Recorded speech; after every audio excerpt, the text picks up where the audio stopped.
দর্শক, সংবাদের শুরুতে জানাচ্ছিলাম দেশে হাম ও উপসর্গ নিয়ে শিশু মৃত্যুর সংখ্যা বাড়ছেই। 24 ঘন্টায় সিলেটে প্রাণ গেছে আরও 5 জনের। প্রকোপ শুরুর পর যা একদিনের সর্বোচ্চ। আরও খবর জানবো রাজধানীর হামের পরিস্থিতি থেকে জানাতে মহাখালীর ডিএনসিসি ডেডিকেটেড কোভিড হাসপাতাল থেকে যুক্ত হচ্ছেন সহকর্মী লামিয়া তিথি। তিথি, আজ হাসপাতালে রোগীদের ভিড় কেমন? হামের সার্বিক পরিস্থিতি কেমন দেখছেন এই মুহূর্তে?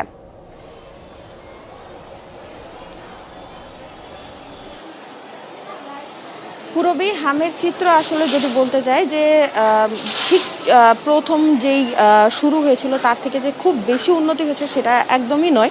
ডিএনসিসি এই হাসপাতালে বলতে গেলে গড়ে প্রতিদিন প্রায় 100-র কাছাকাছি রোগী চিকিৎসা নিতে আসছে। কেউ শনাক্ত হচ্ছেন, কেউ শনাক্ত হচ্ছেন না, কারো সিমটম দেখা যাচ্ছে, কিন্তু সিমটম থাকার পরেও অনেকেরই দেখা যাচ্ছে যে হাম নিশ্চয়তা দেওয়া যাচ্ছে না যে তার হাম হয়েছে, কিন্তু তারপরেও কেউ কেউ এসে আউটডোর থেকেও কিন্তু চিকিৎসা নিয়ে যাচ্ছেন। আমি যদি একটু জানিয়ে রাখি যে 15 মার্চ থেকে কিন্তু এই 21 মে অর্থাৎ গতকাল পর্যন্ত কিন্তু রোগী শনাক্ত হয়েছে মোট 67,554 জন।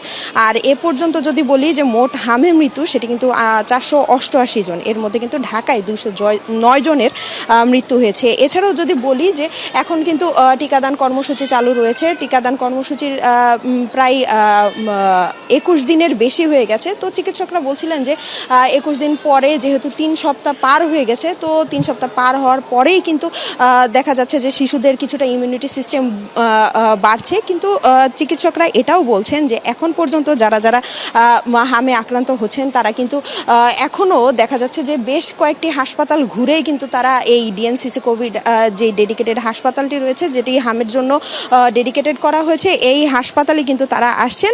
একই সাথে যদি বলি যে সরকারি বা বেসরকারি কোনো হাসপাতালেই কিন্তু কোনো রোগী ফেরত দিতে পারবে না বলে কিন্তু স্বাস্থ্য অধিদপ্তর জানিয়েছে। সেই একই তথ্য অনুযায়ী কিন্তু স্বাস্থ্য অধিদপ্তরের পক্ষ থেকে কিন্তু নির্দেশনা দেওয়া হয়েছে যে হামের যে রোগীরা রয়েছে তাদের কিন্তু দিনে একবার যেই জায়গায় রাউন্ড দেওয়ার কথা ছিল বিশেষজ্ঞ চিকিৎসকদের, সেটি কিন্তু 2বার করার কথাও কিন্তু বলা হয়েছে।